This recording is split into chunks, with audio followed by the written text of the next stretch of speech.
ನೀವಿನ್ನು ನಿಮ್ಮ ಡೈಮಂಡ್ ಕನ್ನಡ ಟಿವಿಗೆ ಸಬ್ಸ್ಕ್ರೈಬ್ ಆಗಿಲ್ಲವೇ? ಹಾಗಿದ್ದರೆ ಸಬ್ಸ್ಕ್ರೈಬ್ ಬಟನ್ ಮೇಲೆ ಕ್ಲಿಕ್ ಮಾಡಿ ಹಾಗೂ ನಮ್ಮ ಹೊಸ ವಿಡಿಯೋಸ್ ಅಪ್ಲೋಡ್ಗೋಸ್ಕರ ಪಕ್ಕದಲ್ಲಿ ಕಾಣುವ ಬೆಲ್ ಬಟನ್ ಮೇಲೆ ಕ್ಲಿಕ್ ಮಾಡಿ. ನಮ್ಮ ಎಲ್ಲ ವಿಡಿಯೋಸ್ಗಳನ್ನು ಲೈಕ್ ಮಾಡಿ, ಶೇರ್ ಮಾಡಿ ಹಾಗೂ ಕಮೆಂಟ್ ಮಾಡಿ.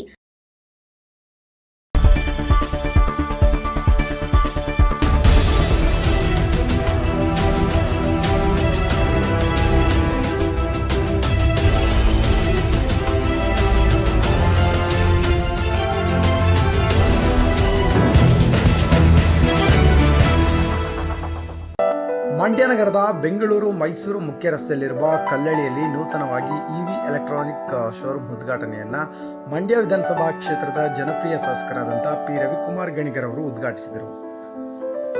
ಸ್ಥಳೀಯವಾಗಿ ಉತ್ಪಾದನೆಯಾಗುತ್ತಿರುವ ಇವಿ ಎಲೆಕ್ಟ್ರಿಕ್ ಶೋರೂಮ್ ಬಸರಾಳಿನಲ್ಲಿ ನೂತನವಾದಂಥ ಘಟಕವನ್ನು ಉದ್ಘಾಟನೆ ಮಾಡಿದ್ದು, ಬಸರಾಳಿನಲ್ಲಿ ಮ್ಯಾನುಫ್ಯಾಕ್ಚರ್ ಆಗಿರುವಂಥ ಬೈಕ್ಗಳನ್ನು ಸೇಲ್ ಮಾಡುತ್ತಿದ್ದೇವೆ ಎಂದು ವ್ಯವಸ್ಥಾಪಕ ನಿರ್ದೇಶಕರು ಮಾಹಿತಿಯನ್ನು ತಿಳಿಸಿದರು. ಈ ಕುರಿತು ಡೈಮಂಡ್ ಟಿವಿ ನಡೆಸಿರುವಂಥ ವಿಶೇಷ ವರದಿ ಇಲ್ಲಿಂದ ಬೈಕ್ ನೋಡ್ಕೊಂಡು ಬರೋಣ. ಶೋರೂಮ್ ಓಪನ್ ಮಾಡಿದ್ದೀವಿ. ಸೊ ನಾವು ಶೋರೂಮ್ ಓಪನ್ ಮಾಡಿದ ಮುಂಚೆ ಡೈರೆಕ್ಟ್ ಫ್ಯಾಕ್ಟ್ರಿಯಿಂದಲೇ ಒಳ್ಳೆ ರೆಸ್ಪಾನ್ಸ್ ಸಿಕ್ಕಿದೆ. ನಮಗೆ 52 ಗಾಡಿ ಸೇಲ್ ಮಾಡಿದ್ವಿ ಲಾಸ್ಟ್ 20 ಡೇಸಲ್ಲಿ. ಸೊ ರೆಸ್ಪಾನ್ಸ್ ಚೆನ್ನಾಗಿದೆ, ಮಂಡ್ಯದಲ್ಲಿ ಒಳ್ಳೆ ರೆಸ್ಪಾನ್ಸ್ ಇದೆ. ಸೊ ಮಂಡ್ಯನೇ ಚೂಸ್ ಮಾಡ್ಕೊಂಡು ಅದಕ್ಕೆ ಇಲ್ಲಿ ಜನಕ್ಕೆ ಡಿಮ್ಯಾಂಡ್ ಇದೆ. ಸರ್ ಆ್ಯಕ್ಚುಲಿ ನಾನು ಇರೋದು ಬೆಂಗಳೂರಲ್ಲಿ, ಬಟ್ ನಮ್ಮ ಊರು ಬಂದು ಚಿಕ್ಕಬಳ್ಳಿ ಅಜ್ಜಿ ಮನೆಗೆ ಅಂತ, ಬಟ್ ಇರೋದು ಬೆಂಗಳೂರಲ್ಲಿ. ಸೊ ಅಲ್ಲಿಂದ ಬಂದು ಸ್ಟಾರ್ಟ್ ಮಾಡಿದ್ವಿ.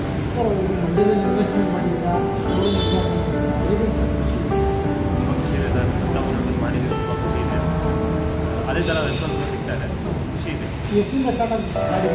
ಸರ್ ಗಾಡಿ ನಮ್ಮ ಹತ್ರ 51,000 ಸ್ಟಾರ್ಟ್ ಸರ್. 51, 45, 72 3 ಮಾಡಲ್ ಮಾಡ್ಕೊಂಡಿದ್ದೀವಿ. ಸೊ ಮೈಲೇಜ್ ಯಾವ ಥರ ಬೇಕು ಆ ಥರ. ಸರ್ ಇವಾಗ ಬೇರೆ ಬೇರೆ ಕಂಪ್ನಿಗಳೆಲ್ಲ ಮಿನಿಮಮ್ 1 ಲಕ್ಷ ಮಾಡ್ತಿದ್ದಾರೆ, ಅವರೆಲ್ಲ ಪೆಟ್ರೋಲ್ ಹಾಕೊಂಡು ಇದೆಲ್ಲ ಮಾಡ್ಕೊಂಡು ಮಾಡ್ತಾರೆ. ನಿಮ್ಮಲ್ಲಿ 51,000 ಕೊಡ್ತಾ ಇದ್ದಾರೆ ಕ್ವಾಲಿಟಿ. ಹೇಗೆ ಅನ್ಸೋದು? ಪ್ರೌಡ್ ಫೀಲ್ ಇದೆ. ಬಟ್ ಏನಂದರೆ ಈಗ 1 ಲಕ್ಷ ಮ್ಯಾಗು ಇಲ್ಲ ಆ್ಯಕ್ಚುಲಿ. 1.5 ಲಕ್ಷ ಮಿನಿಮಮ್ ಒಳ್ಳೆ ಗಾಡಿ ಬೇಕು. 3 ವರ್ಷ 4 ವರ್ಷ ವ್ಯಾರಂಟಿ ಇರೋ ಬ್ಯಾಟ್ರಿ ಬೇಕು ಅಂತಂದರೆ ಮಿನಿಮಮ್ 1 ಲಕ್ಷ 1.5 ಲಕ್ಷ ಮೇಲೇನೆ. ಸೊ ಬಟ್ ನಾವು ಅದೇ ಒಂದು ಕ್ವಾಲಿಟಿ, ಅದೇ ಒಂದು ವ್ಯಾರಂಟಿ ಗ್ಯಾರಂಟಿಯಲ್ಲಿ ಒಂದು 70,000 ರೂಪಾಯಿ ರೇಂಜಲ್ಲಿ ಮಾಡ್ತಾಯಿದ್ದೀವಿ. ಸೊ ಹಾಗೆ ಸರ್ ಈಗ ತೊಂದರೆ ಇಲ್ಲ. ಆ್ಯಕ್ಚುಲಿ ಲಿಥಿಯಂ ಬ್ಯಾಟ್ರಿ ಏನಿದೆ ನಾವೇ ಸ್ವಂತ ಮ್ಯಾನುಫ್ಯಾಕ್ಚರ್ ಮಾಡೋದು. ಬ್ಯಾಟ್ರಿ ಕಸ್ಟಮರ್ ಪ್ರಕಾರ ಎಲ್ಲ ಥರ ಸ್ಕೂಟಿಗಾಗಲಿ ಸೈಕಲ್ಗಾಗಲಿ ಎಲ್ಲದಕ್ಕೂ ಬ್ಯಾಟ್ರಿ ಮಾಡ್ತೀವಿ. ಸೈಕಲ್ಗೆ, ಟಿವಿలో ಸೈಕಲ್ಗೆ, ಟಿವಿలో ಸ್ಕೂಟಿಗೆ, ಮತ್ತು UPS ಬ್ಯಾಟ್ರೀಸ್ ಎಲ್ಲ ನಾವೇ ಲಿಥಿಯಂ ಬ್ಯಾಟ್ರಿ ಎಲ್ಲ ನಾವೇ ಮಾಡ್ತಾ ಇದ್ದೀವಿ.